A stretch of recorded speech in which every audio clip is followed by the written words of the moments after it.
고요한 이 시간, 우리 마음의 문을 두드리는 하나님의 음성에 귀 기울여보는 시간을 갖겠습니다.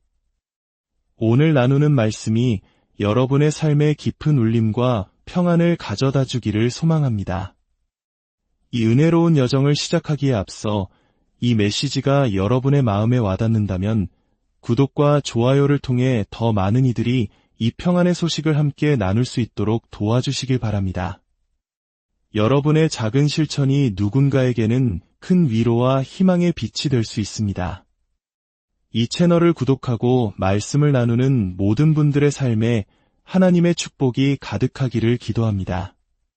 여러분, 혹시 더 나은 사람이 되기 위해 혹은 신앙인으로서 더 올바른 삶을 살기 위해 이를 악물고 노력해 본 적 있으신가요? 마치 고장난 기계를 억지로 돌리려는 것처럼 내 힘과 의지만으로 모든 것을 해결하려 애써본 경험 말입니다. 집안의 작은 문제를 해결하려다 일을 더 크게 만들거나 건강을 위해 무리한 계획을 세웠다가 오히려 몸을 상하게 한 것처럼 우리의 영적인 삶에서도 비슷한 실수를 범하곤 합니다. 우리는 종종 문제의 주도권을 내가 쥐어야 한다고 생각하는 본능을 가지고 있습니다. 하지만 오늘 우리는 바로 그 내 힘으로 하려는 노력이 어떻게 하나님의 은혜를 가로막는 장애물이 되는지에 대해 이야기 나누려 합니다. 그리스도인의 삶은 시작부터 마지막까지 우리 자신의 노력이 아닌 오직 믿음이라는 엔진으로 움직인다는 사실을 갈라디아서 말씀을 통해 함께 발견해보고자 합니다. 우리의 신앙 여정에서 가장 중요한 핵심은 무엇일까요? 그것은 바로 내면의 변화가 외면의 행동을 이끌어낸다는 사실입니다. 많은 사람들이 외적인 행동, 즉 더 많이 기도하고 더 많이 봉사하고 더 엄격하게 율법을 지키는 것을 통해 내면의 영적인 성장을 이루려고 합니다. 하지만 성경이 말하는 순서는 그 반대입니다. 먼저 내면이 새로워져야 합니다. 내 안에서부터 시작된 변화가 자연스럽게 바깥으로 흘러나와 우리의 말과 행동을 다르게 만드는 것입니다. 이것이 바로 그리스도인의 삶의 비밀입니다. 그렇다면 이 내면의 변화는 어떻게 가능할까요? 바로 우리 안에 계신 그리스도를 의지하는 것입니다. 사도 바울은 이렇게 고백합니다.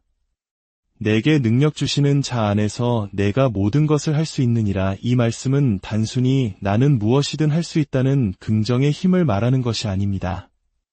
이 고백의 핵심은 내 힘으로는 불가능하지만 내 안에 계신 그리스도를 통해 가능하다는 것입니다. 우리 삶의 어떤 영역에서 나는 할 수 없어, 나는 너무 약해라고 느끼고 계십니까? 그것은 어쩌면 당신의 인간적인 한계를 정확히 인지하고 있다는 증거일 수 있습니다. 맞습니다. 우리 자신의 힘, 즉 육신의 힘으로는 불가능한 일들이 너무나도 많습니다. 하지만 바로 그 연약함의 자리에서 우리는 우리 안에 계신 그리스도의 능력을 경험하게 됩니다.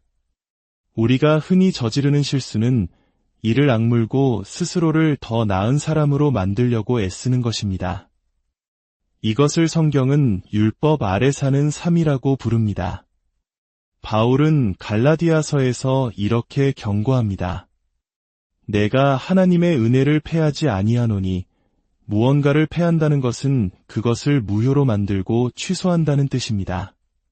놀랍게도 믿는 자들, 즉 그리스도인들이 하나님의 은혜의 역사를 스스로 무효로 만들 수 있다는 것입니다. 이것은 우리의 신앙생활을 바라보는 관점을 완전히 바꾸는 생각의 전환을 요구합니다. 율법과 은혜의 차이는 아주 간단한 문장으로 설명될 수 있습니다.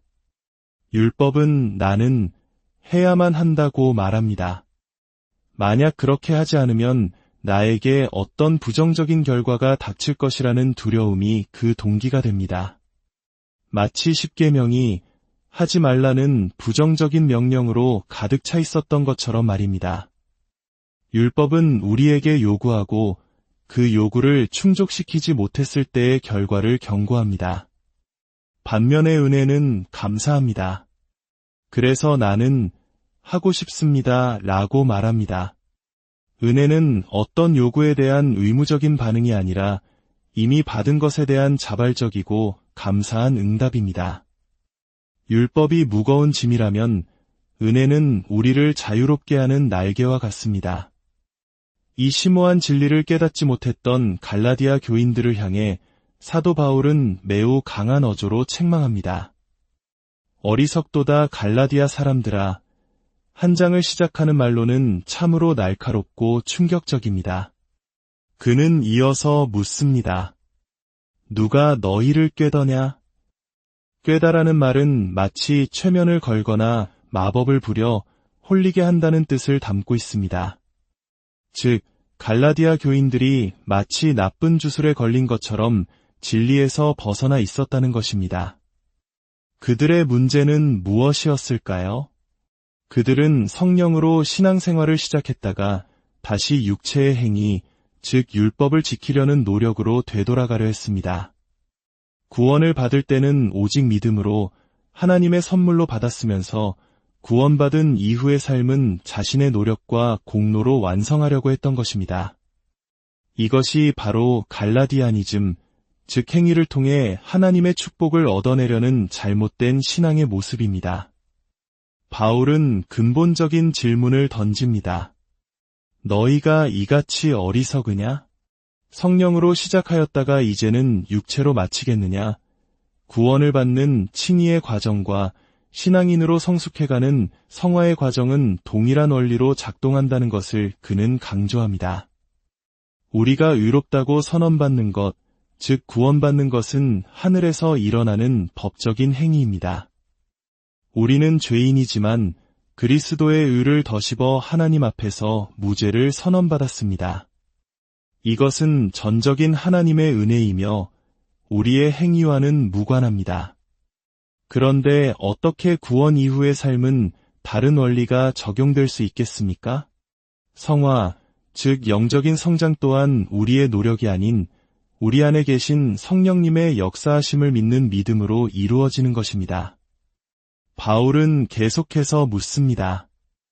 너희에게 성령을 주시고 너희 가운데서 능력을 행하시는 이의 일이 율법의 행위에서냐 혹은 듣고 믿음에서냐? 그들이 삶 속에서 경험했던 기적들, 그 놀라운 하나님의 역사가 율법을 열심히 지켰기 때문에 일어났습니까? 아니면 하나님을 신뢰하는 믿음으로 살았을 때 일어났습니까? 많은 사람들이 기적을 원합니다. 삶의 어려운 문제 속에서 하나님의 초자연적인 개입을 간절히 바랍니다. 그러나 우리는 종종 그 기적을 얻기 위해 무언가를 해야 한다고 생각합니다. 내가 기도를 더 많이 하면, 성경을 더 많이 읽으면, 헌금을 더 많이 하면 하나님께서 기적을 베풀어 주시겠지. 물론 기도하고 말씀을 읽는 것은 귀한 일입니다. 하지만 그 동기가 하나님으로부터 무언가를 얻어내기 위한 나의 공로 쌓기가 되는 순간 우리는 은혜에서 멀어져 율법의 길로 들어서게 됩니다. 하나님의 응답을 나의 노력으로 벌려고 하는 것은 하나님을 나에게 빚진 분으로 만드는 것과 같습니다. 내가 이만큼 했으니 하나님은 당연히 이만큼 갚아주셔야 한다는 거래적인 관계로 전락시키는 것입니다. 그러나 하나님은 결코 우리에게 빚진 자가 되시지 않습니다. 그분은 우리에게 무언가를 위해 일하라고 하지 않으시고 이미 받은 은혜 때문에 감사함으로 일하게 하십니다. 동기가 완전히 다른 것입니다. 이것이 바로 많은 강단이 실패하는 지점입니다. 죄책감을 심어주거나 두려움을 조장하여 사람들을 움직이려 합니다. 이렇게 해야 복을 받습니다. 그렇지 않으면 하나님이 당신을 외면하실 겁니다. 이러한 접근은 사람들을 율법의 멍에 아래 가두는 것입니다. 하지만 우리가 무언가를 해야만 한다는 의무감에서 벗어나 진정으로 하고 싶어서 할 때 그 안에는 참된 자유와 기쁨이 있습니다. 그것이 바로 은혜 안에서 사는 삶입니다. 바울은 이 진리를 확증하기 위해 율법이 있기 훨씬 이전 시대로 거슬러 올라갑니다. 바로 믿음의 조상 아브라함입니다. 창세기는 아브라함이 하나님을 믿음에 그것을 그에게 의로 정하셨다고 기록합니다. 아브라함이 의롭게 된 것은 율법을 지켜서가 아니었습니다. 그 시대에는 모세의 율법이 존재하지도 않았습니다. 그는 오직 하나님과 그분의 약속을 믿음으로써 의롭다 칭함을 받았습니다. 하나님께서 본래 인간과 관계를 맺으시는 방식은 행위가 아닌 믿음, 율법이 아닌 은혜였음을 역사는 증명하고 있습니다. 율법은 오히려 우리에게 저주를 가져왔습니다. 왜냐하면 성경은 누구든지 율법책에 기록된 대로 모든 일을 항상 행하지 아니하는 자는 저주 아래에 있는 자라고 선언하기 때문입니다. 율법 전체를 단 한순간도 어기지 않고 완벽하게 지킬 수 있는 사람은 아무도 없습니다. 따라서 율법 아래 머무르려는 모든 시도는 결국 실패와 저주로 기결될 수밖에 없습니다. 사람들은 종종 나는 십계명을 지키며 살아라고 말하지만 그 말 자체가 거짓말하지 말라는 계명을 어기는 것일 수 있습니다. 설령 9가지를 지켰다 해도 단 하나를 어기면 모든 것을 어긴 것과 같습니다. 율법은 우리를 의롭게 할 수 없고 오직 우리의 죄를 드러내고 우리를 정죄할 뿐입니다. 그렇다면 이 저주로부터 벗어날 길은 없는 것일까요? 바로 여기에 복음의 핵심이 있습니다. 갈라디아서 3장 13절은 선포합니다. 그리스도께서 우리를 위하여 저주를 받은 바 되사 율법의 저주에서 우리를 속량하셨으니 예수 그리스도께서 십자가라는 나무에 달려 우리 대신 저주를 받으셨습니다. 우리가 받아야 할 율법의 모든 정죄와 심판을 그분이 홀로 감당하신 것입니다. 그분은 왜 저주를 받으셨을까요? 14절은 그 이유를 밝힙니다. 이는 그리스도 예수 안에서 아브라함의 복이 이방인에게 미치게 하고 또 우리로 하여금 믿음으로 말미암아 성령의 약속을 받게 하려 함이라. 예수님께서 저주를 가져가신 것은 우리에게 축복을 주시기 위함이었습니다. 그 축복의 핵심은 바로 성령님입니다. 그리스도께서 저주를 받으심으로 우리는 성령님을 선물로 받게 되었습니다. 이제 우리의 신앙생활을 이끌어가는 동력은 더 이상 나의 의지나 노력이 아닙니다. 우리 안에 내주하시는 성령님이십니다. 이것을 자동차에 비유해 볼 수 있습니다. 율법적인 삶은 마치 수동 변속기 차량을 운전하는 것과 같습니다. 운전자가 끊임없이 기어를 바꾸고 클러치를 조작해야만 차가 움직입니다. 모든 것이 운전자의 노력과 기술에 달려 있습니다. 조금만 실수해도 차는 덜컹거리거나 시동이 꺼져버립니다. 그러나 은혜 안에서 성령님과 함께하는 삶은 자동 변속기 차량과 같습니다. 운전자는 그저 가속 페달을 밟고 핸들을 조종하기만 하면 됩니다. 변속은 자동차가 알아서 가장 효율적인 시점에 자동으로 해줍니다. 운전이 훨씬 편안하고 부드러워집니다. 여러분은 어떤 방식으로 신앙의 여정을 운전하고 싶으십니까? 여전히 삐걱거리는 수동 변속기, 즉 나의 힘과 노력을 의지하시겠습니까? 아니면 우리를 위해 모든 것을 이루신 그리스도의 희생의 결과로 주어진 자동 변속기, 즉 성령님의 인도하심에 여러분의 삶을 맡기시겠습니까?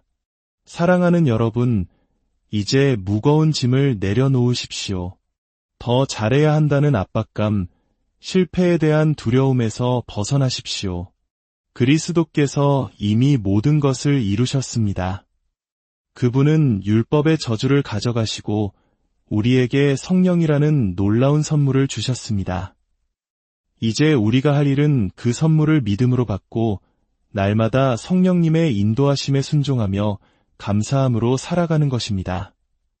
그것이 참된 자유이며 능력 있는 그리스도인의 삶입니다. 주님 안에서 참된 평안과 자유를 누리는 복된 하루 되시기를 우리 주 예수 그리스도의 이름으로 축복합니다.